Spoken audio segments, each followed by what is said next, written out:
स्वागत है आप सभी का सुंदर पाठशाला के मंच पर। ये एक शाम थी जब आसमान में लालिमा छाई थी और चारों ओर चिड़ियों की चहचहाहट सुनाई दे रही थी। आज हम बात करेंगे भारत के महान वैज्ञानिक, दूरदर्शी चिंतक और आधुनिक भारत के परमाणु युग के निर्माता होमी जहांगीर भाभा की जीवन गाथा की। ये कहानी सिर्फ एक वैज्ञानिक की नहीं है, बल्कि उस सपने की है जिसने भारत को विज्ञान की दुनिया में अग्रणी बनाया। होमी जे भाभा एक ऐसा नाम जो बुद्धिमत्ता, दृष्टि और राष्ट्रभक्ति का प्रतीक बन गया। उनका जीवन जैसे एक प्रयोगशाला था जिसमें मेहनत, कल्पना और देश के प्रति अटूट प्रेम के प्रयोग चल रहे थे। 1909 में 30 अक्टूबर को बम्बई, अब मुंबई में एक पारसी परिवार में जन्मे होमी जहांगीर भाभा का जीवन मानो पहले से ही नियति द्वारा एक खास उद्देश्य के लिए चुना गया था। उनके पिता जहांगीर होर्मुसजी भाभा एक मशहूर वकील थे और परिवार टाटा परिवार से गहराई से जुड़ा हुआ था। ये परिवार पढ़ाई, संस्कृति और विज्ञान में गहरी रुचि रखता था। बचपन से ही होमी का झुकाव कला, संगीत और गणित की ओर था। जब बाकी बच्चे खिलौनों से खेलते थे, होमी के हाथ में किताबें होती, भौतिकी, गणित, चित्रकला और संगीत की किताबें। वे बहुत कम बोलते थे, लेकिन उनकी आंखों में जिज्ञासा का एक अनोखा प्रकाश झिलमिलाता था। कहते हैं कि जब वे 10 साल के थे, तब उन्होंने अपने पिता से पूछा था, पिताजी, क्या प्रकाश की गति से भी तेज कुछ चल सकता है? और ये सवाल ही बता देता है कि उनके मन में विज्ञान के प्रति कैसी गहराई थी। उनकी प्रारंभिक शिक्षा बम्बई के cathedral and John Connon school में हुई। वहां वे हमेशा अपने शिक्षकों के प्रिय रहे। गणित, भौतिकी और कला, ये 3 विषय उनके जीवन का हिस्सा बन गए। उन्होंने बचपन में ही पेंटिंग बनाना शुरू कर दिया था। वो कहते थे, कला और विज्ञान दोनों एक ही सिक्के के 2 पहलू हैं। होमी के परिवार का संबंध जमशेदजी टाटा और JRD टाटा से था। इसका असर यह हुआ कि बचपन से ही उन्हें अनुशासन, दृष्टि और उद्योग की समझ मिली। उनके पिता चाहते थे कि वह इंजीनियर बने, क्योंकि उस समय Tata iron and steel company जैसे उद्योगों में इंजीनियरों की बहुत मांग थी।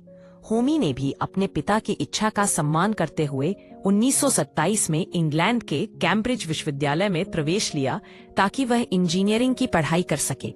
लेकिन वहां पहुंचने के बाद होमी के जीवन की दिशा बदल गई। इंजीनियरिंग के साथ साथ उन्होंने भौतिकी की क्लासें भी लेना शुरू कर दी। उनकी आत्मा को सुकून भौतिकी में मिलता था। वह कहते थे, मशीनें बनाना अच्छा है, लेकिन ब्रह्मांड को समझना उससे कहीं ज्यादा सुंदर है। कैम्ब्रिज में उनका परिचय आधुनिक भौतिकी के उभरते सितारों से हुआ। वहां उस समय भौतिकी में क्रांति चल रही थी। आइंस्टाइन का सापेक्षता सिद्धांत, बोहर का परमाणु मॉडल, हाइजेनबर्ग का क्वांटम सिद्धांत। भाभा इन विचारों से बेहद प्रभावित हुए। वह अक्सर रात भर पुस्तकालय में बैठकर नोट्स बनाते रहते। उनके प्रोफेसर ने एक दिन उन्हें से कहा, होमी, तुम इंजीनियरिंग में अच्छा कर सकते हो, लेकिन तुम्हारा मन वैज्ञानिक है, तुम्हें शोध करना चाहिए। ये बात भाभा के दिल को छू गई। उन्होंने अपने पिता को एक लंबा पत्र लिखा, जिसमें उन्होंने लिखा, पिताजी, मैं इंजीनियर नहीं बनना चाहता। मेरा जीवन उद्देश्य भौतिकी को समझना और उसमें कुछ नया योगदान देना है। शुरुआत में पिता नाराज हुए, लेकिन आखिरकार उन्होंने बेटे की इच्छा को स्वीकार कर लिया और वहीं से शुरू हुआ होमी भाभा का असली वैज्ञानिक सफर। 1930 के दशक में उन्होंने कैम्ब्रिज में कॉस्मिक किरणों पर, कॉस्मिक रेस पर शोध शुरू किया। उन्होंने पाया कि जब उच्च ऊर्जा किरणें पृथ्वी के वातावरण से टकराती हैं, तो सूक्ष्म कण उत्पन्न होते हैं। उनका यह शोध इतना महत्वपूर्ण था कि पूरी वैज्ञानिक दुनिया ने इसे भाभा स्कैटरिंग के नाम से जाना। इसने उन्हें अंतर्राष्ट्रीय पहचान दिलाई। उनके प्रतिभा को देखकर उन्हें यूरोप के कई वैज्ञानिक संस्थानों से निमंत्रण मिलने लगे। उन्होंने नील्स बोहर और पॉल डिराक जैसे महान वैज्ञानिकों के साथ काम किया। वो एक समय में भौतिकी के सबसे उभरते हुए सितारों में गिने जाने लगे। लेकिन तभी इतिहास ने करवट ली। द्वितीय विश्व युद्ध छिड़ गया। 1929 में जब युद्ध शुरू हुआ, तो इंग्लैंड में रहना मुश्किल हो गया। भाभा अपने देश लौट आए, अस्थायी रूप से, लेकिन यह अस्थायी वापसी स्थायी साबित हुई। भारत लौटकर उन्होंने सोचा, अगर यूरोप युद्ध से जूझ रहा है, तो भारत को अब विज्ञान में आत्मनिर्भर बनना होगा। यह विचार उनके जीवन का मिशन बन गया। उन्होंने बेंगलुरु के इंडियन इंस्टीट्यूट ऑफ साइंस में काम शुरू किया, जहां CV रमन उस समय डायरेक्टर थे। भाभा ने वहां कॉस्मिक किरणों पर अपना शोध जारी रखा और भारत में आधुनिक भौतिकी अनुसंधान की नींव रखी। उनका सपना था भारत जहां विज्ञान, उद्योग और राष्ट्र एक साथ बढ़ें। सीवी रमन ने उनके बारे में कहा था, यह युवक सिर्फ वैज्ञानिक नहीं, भविष्य दृष्टा है। इसमें वो शक्ति है जो भारत को बदल सकती है। धीरे धीरे भाभा का प्रभाव बढ़ने लगा। उन्होंने अपने मित्र JRD टाटा से बातचीत की और कहा, हमें भारत में एक ऐसा केंद्र चाहिए जहां युवा वैज्ञानिक बिना विदेश जाए शोध कर सके। JRD टाटा ने तुरंत सहमति दी और इसी विचार से जन्म हुआ Tata institute of fundamental research TIFR का। 1945 में मुंबई में जब इस संस्थान की स्थापना हुई, तब भाभा सिर्फ संस्थापक ही नहीं बल्कि प्रेरणा भी थे। उन्होंने कहा था, अगर भारत को शक्तिशाली बनना है तो उसे विज्ञान में आत्मनिर्भर होना ही होगा। TIFR उनके सपनों का केंद्र था। यहाँ गणित, भौतिकी और बाद में कंप्यूटर विज्ञान तक का शोध शुरू हुआ। यही से भारत का वैज्ञानिक पुनर्जागरण शुरू हुआ। जब दुनिया द्वितीय विश्व युद्ध की धुंध से उबर रही थी, तब भारत के एक कोने में डॉक्टर होमी जे भाभा, एक वैज्ञानिक और विचारक, अपने देश का भविष्य गढ़ने के लिए कागज पर खाकी रंगों के सपने उकेर रहे थे। उन्होंने एक संस्थान का निर्माण नहीं किया, बल्कि एक सोच को जन्म दिया। भाभा का दृढ़ विश्वास था कि विज्ञान केवल प्रयोगशालाओं तक सीमित नहीं है, बल्कि यह राष्ट्र की आत्मा में गहराई से जुड़ा हुआ है। 1945 में जब भारत की मिट्टी अभी भी स्वतंत्रता की नई खुशबू में महक रही थी, उन्होंने देश को आत्मनिर्भर बनाने के लिए एक प्रस्ताव तैयार किया, जिसमें परमाणु ऊर्जा की संभावनाओं का जिक्र था। भारत के पास विशाल प्राकृतिक संसाधन है, विशेष रूप से थोरियम। उन्होंने लिखा, अगर हम विज्ञान और तकनीक का सही उपयोग करें तो परमाणु शक्ति भारत के विकास की रीढ़ बन सकती है। यह विचार उस समय क्रांतिकारी था, जब देश भूख, गरीबी और औद्योगिक पिछड़ापन का सामना कर रहा था। 1947 में जब भारत ने स्वतंत्रता का पहला स्वाद चखा, भाभा ने पंडित जवाहरलाल नेहरू से मुलाकात की। नेहरू, जो विज्ञान में गहरी रुचि रखते थे, भाभा की दृष्टि को समझते थे। बातचीत के दौरान नेहरू ने कहा, भाभा, भारत को तुम्हारे जैसे लोगों की जरूरत है। भाभा का उत्तर स्पष्ट था, अगर हम भारत को विज्ञान में अग्रणी बना सकते हैं तो यही मेरा जीवन का उद्देश्य होगा। इस तरह नेहरू ने उन्हें पूर्ण स्वतंत्रता दी और 1948 में एटॉमिक एनर्जी कमीशन की स्थापना हुई। भाभा ने एक 3 स्तरीय परमाणु कार्यक्रम की रूपरेखा बनाई। पहले चरण में यूरेनियम से ऊर्जा प्राप्त करना, दूसरे में प्लूटोनियम का उपयोग करना और तीसरे में थोरियम का उपयोग करना। यह योजना इतनी दूरदर्शी थी कि आज भी भारत का परमाणु कार्यक्रम उसी ढांचे पर आधारित है। लेकिन भाभा केवल एक वैज्ञानिक नहीं थे, वे एक कलाकार थे। उनकी प्रयोगशालाएं कला और सादगी का मेल थीं। वे यह मानते थे कि हर वैज्ञानिक को स्वतंत्रता मिलनी चाहिए और हर युवा के मन में जिज्ञासा जीवित रहनी चाहिए। यदि किसी राष्ट्र को महान बनना है तो उसे अपने वैज्ञानिकों को सपने देखने की अनुमति देनी होगी, उन्होंने कहा। TIFR में उन्होंने एक ऐसी संस्कृति बनाई जहां शोध और कल्पना दोनों साथ साथ चलते थे। 1956 में उन्होंने ट्रॉम्बे, मुंबई में एटॉमिक एनर्जी एस्टेब्लिशमेंट की स्थापना की, जिसे बाद में Bhabha atomic research centre BARC कहा गया। यहीं से भारत का परमाणु युग वास्तव में शुरू हुआ। भाभा का सपना था एक ऐसा भारत जो परमाणु ऊर्जा से गांव-गांव में बिजली पहुंचाए, उद्योगों को शक्ति दे और शिक्षा को नई ऊंचाइयों तक ले जाए। उनकी सोच में कला और विज्ञान का अनोखा संगम था। जब भी वह किसी वैज्ञानिक प्रोजेक्ट की मीटिंग से लौटते, वे अक्सर पेंटिंग बनाते या पश्चिमी शास्त्रीय संगीत सुनते। 1950 के दशक में भाभा की ख्याति अंतर्राष्ट्रीय स्तर पर फैल गई। संयुक्त राष्ट्र में उन्होंने विकासशील देशों के लिए आत्मनिर्भरता की बात की। हालांकि उन्होंने विदेशों से प्रस्ताव ठुकरा दिए। मेरा देश अभी अपने वैज्ञानिक सपनों के पहले चरण में है, मैं इसे अधूरा छोड़कर नहीं जा सकता, उन्होंने स्पष्ट किया। विज्ञान का अर्थ है सत्य की खोज, वे अपने छात्रों को प्रेरित करते हुए कहते थे। और जो व्यक्ति सत्य की खोज में है वह कभी हारता नहीं। उनका यह प्रेरणा सैकड़ों युवाओं के जीवन का मार्गदर्शन बनी। 1950 के दशक के अंत तक भारत ने अपने पहले अनुसंधान रिएक्टर अप्सरा का निर्माण कर लिया। यह एशिया का पहला परमाणु रिएक्टर था और इस उपलब्धि ने पूरी दुनिया को चौंका दिया। उनके लिए यह सिर्फ एक तकनीकी सफलता नहीं थी, बल्कि एक प्रतीक था। भारत वैज्ञानिक रूप से किसी से कम नहीं। भाभा ने न केवल परमाणु ऊर्जा का विकास किया, बल्कि भारत के संपूर्ण वैज्ञानिक ढांचे को भी आकार दिया। उनकी सोच इतनी आधुनिक थी कि उन्होंने अंतरिक्ष अनुसंधान की नींव रखने में भी महत्वपूर्ण भूमिका निभाई। उन्होंने सुझाव दिया कि भारत को स्पेस साइंस की दिशा में भी आगे बढ़ना चाहिए। इस प्रकार भाभा का जीवन एक प्रेरणादायक कहानी है, एक ऐसे व्यक्ति की जो विज्ञान को कला के साथ जोड़कर अपने देश को एक नई दिशा देने का सपना देखता था। 1950 का दशक था जब दुनिया शीत युद्ध की घुटन भरी हवा में सांस ले रही थी। उत्तरी गोलार्ध में अमेरिका और सोवियत संघ के बीच खींचतान चल रही थी और हर देश परमाणु हथियार बनाने में जुटा था।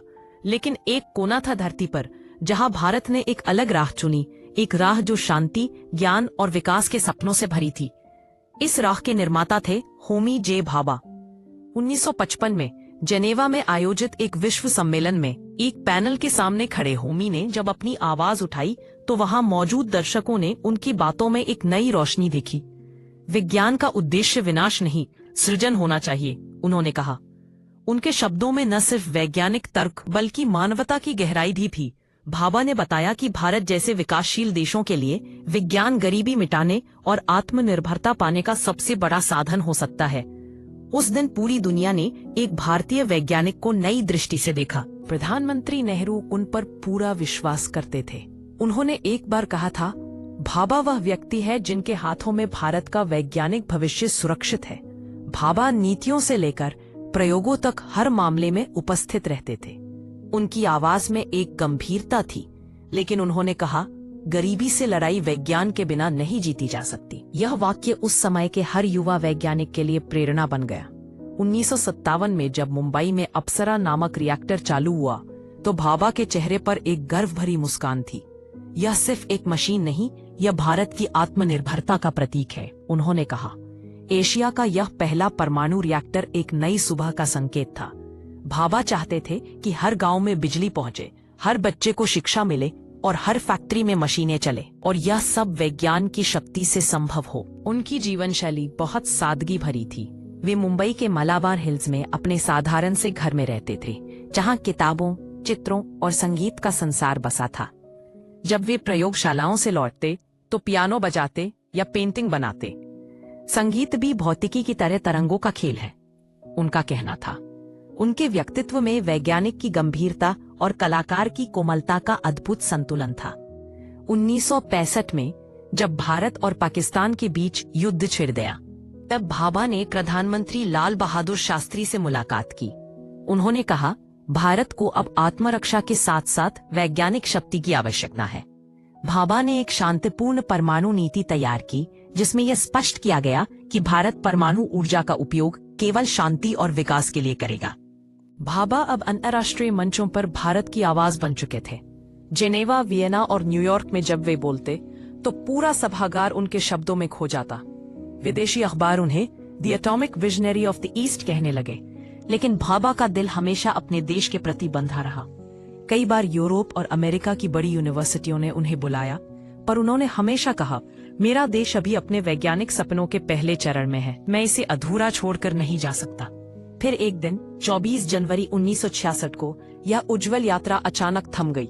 भाभा जेनेवा जाने के लिए एयर इंडिया फ्लाइट 101 में सवार हुए, लेकिन उनका विमान मोंट ब्लैंक की बर्फीली पहाड़ियों से टकरा गया। पूरे देश में शोक की लहर दौड़ गई। किसी ने यकीन नहीं किया कि वह व्यक्ति जो भारत का भविष्य लिख रहा था, अब इस दुनिया में नहीं रहा। कई लोगों ने कहा कि यह एक दुर्घटना थी, कुछ ने इसे साजिश भी माना, लेकिन सच क्या था, यह कभी सामने नहीं आया।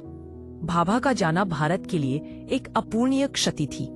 उनके जाने के बाद ट्रॉम्बे के एटॉमिक एनर्जी एस्टैब्लिशमेंट का नाम बदलकर भाभा एटॉमिक रिसर्च सेंटर रखा गया। यह नाम केवल स्मृति नहीं, बल्कि उनके सपनों का प्रतीक बन गया। भाभा ने कभी विवाह नहीं किया। उनका पूरा जीवन उनके काम, उनके देश और उनके छात्रों के नाम था।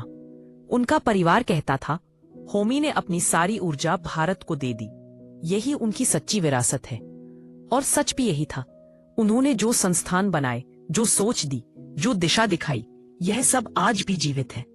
टाटा इंस्टीट्यूट, बार्क और भारत का परमाणु ढांचा, ये सब उनके सपनों का विस्तारित रूप है। भाभा कहते थे, यदि हम विज्ञान में आगे बढ़ेंगे तो हमारे पास सब कुछ होगा, शक्ति, प्रतिष्ठा और शांति। आज जब भारत अंतरिक्ष में मंगल और चंद्रमा तक पहुंच चुका है, तो हर वैज्ञानिक के दिल में कहीं न कहीं उनकी आवाज गूंजती है, भारत का भविष्य विज्ञान में है। भाभा अब इस दुनिया में नहीं थे, लेकिन उनकी सोच हर उस प्रयोगशाला में सांस ले रही थी जहां कोई युवा वैज्ञानिक रात भर जागकर प्रयोग कर रहा था। टाटा इंस्टीट्यूट, बार्क और एटॉमिक एनर्जी कमीशन आज भी उनकी आत्मा को महसूस करता है। हर दीवार, हर यंत्र, हर प्रयोग में उनकी कल्पना झलकती है। भाभा का जीवन एक ऐसा दीपक था जो बुझा जरूर, लेकिन उसकी रोशनी फैलती चली गई। उन्होंने जो बीज बोए थे वह अब विशाल वृक्ष बन चुके हैं। उनके बाद विक्रम साराभाई, सतीश धवन और राजा रामन्ना जैसे वैज्ञानिकों ने उसी राह पर कदम रखा जो भाभा ने दिखाई थी। भाभा की आवाज में एक दृढ़ विश्वास था, भारत को महान बनने से कोई नहीं रोक सकता, बस हमें अपने ऊपर विश्वास रखना होगा। यह शब्द हर पीढ़ी के वैज्ञानिकों के लिए एक मंत्र बन गए। वे विज्ञान को एक मंदिर की तरह मानते थे जहां सत्य का जन्म होता है। उनका व्यक्तित्व जितना गहरा था उतना ही सरल भी। सूट बूट में दिखने वाले इस आधुनिक व्यक्ति का दिल पूरी तरह भारतीय था। भारतीय संस्कृति, संगीत और कला से उनका अपार प्रेम था। जब भी उन्हें समय मिलता वे किसी शास्त्रीय संगीत कार्यक्रम में जाते या युवा कलाकारों को प्रोत्साहित करते। उन्होंने कहा, अगर किसी वैज्ञानिक के भीतर कला नहीं है तो उसकी कल्पना अधूरी है। उनकी सोच ने वो ज्ञान को सिर्फ तकनीक नहीं बल्कि रचनात्मकता से जोड़ा। प्रयोगशाला उनके लिए एक मंदिर की तरह थी और वे अपने विद्यार्थियों से कहते थे, हर प्रयोग एक प्रार्थना की तरह करो, क्योंकि जब तुम खोज करते हो तो तुम सृष्टि के रहस्यों को छूते हो। उनका अनुशासन अद्भुत था। वे समय के बेहद पाबंद थे। सुबह ठीक 9 बजे दफ्तर में होते और देर रात तक काम करते। लेकिन वे यह भी मानते थे कि खुशी के बिना कोई खोज अधूरी रहती है। इसलिए उन्होंने TIFR में ऐसा वातावरण बनाया जहां हर वैज्ञानिक अपने घर जैसा महसूस करता था। जब भाभा का निधन हुआ तब पहली बार टाटा इंस्टीट्यूट का वार्षिक समारोह हुआ। वहां बैठे सभी वैज्ञानिकों की आंखें नम थीं, लेकिन जब भाभा की यादें सुनाई गईं, तो सभी के चेहरे पर मुस्कान आ गई। किसी ने कहा, वे सिर्फ हमारे प्रमुख नहीं थे बल्कि हमारे शिक्षक थे। उनकी खूबी यह थी कि वे कभी खुद को सर्वोच्च नहीं मानते थे। वे कहते थे, ज्ञान किसी का नहीं होता, वह सबका होता है। जो उसे साझा करता है वही सच्चा वैज्ञानिक है। भाभा की सोच आज भी भारत की वैज्ञानिक नीति की रीढ़ है। उनका 3 स्तरीय परमाणु कार्यक्रम वर्तमान में भी उसी दिशा में काम कर रहा है जो उन्होंने 1950 के दशक में तैयार किया था। थोरियम आधारित ऊर्जा, जिसे उन्होंने भविष्य की कुंजी कहा था, अब भारत के लिए नई राह बन रही है। उनका सपना था कि भारत हर क्षेत्र में आत्मनिर्भर बने, विज्ञान में, तकनीक में और सोच में। उन्होंने कभी पश्चिम की नकल नहीं की और कहा, हमें अपनी जरूरतों और संसाधनों के अनुसार अपना विज्ञान बनाना होगा। यही सोच भारत को अद्वितीय बनाती है। उनकी बातों में एक गहनता थी, जो देश अपने वैज्ञानिकों को सम्मान नहीं देता वह भविष्य नहीं बना सकता। उन्होंने इस सोच को जीकर दिखाया। उन्होंने हर युवा वैज्ञानिक को वह मंच दिया जहां वे स्वतंत्र रूप से सोच सकें, प्रयोग कर सकें और असफलता से डरना छोड़ दें। आज जब कोई युवा छात्र विज्ञान की किताब खोलता है तो अनजाने में भाभा की बनाई राह पर चल रहा होता है। होमी जे भाभा ने साबित कर दिया कि एक व्यक्ति अगर सच्चे इरादे से काम करे तो वह पूरे राष्ट्र का भविष्य बदल सकता है। उन्होंने कहा था, विज्ञान वह दीपक है जो अंधकार को मिटा सकता है, लेकिन उसे जलाने के लिए विश्वास चाहिए। और शायद यही उनकी अंतिम शिक्षा थी। विश्वास रखो, खोज करते रहो और कभी यह मत भूलो कि भारत का भविष्य विज्ञान की रोशनी में ही बसता है।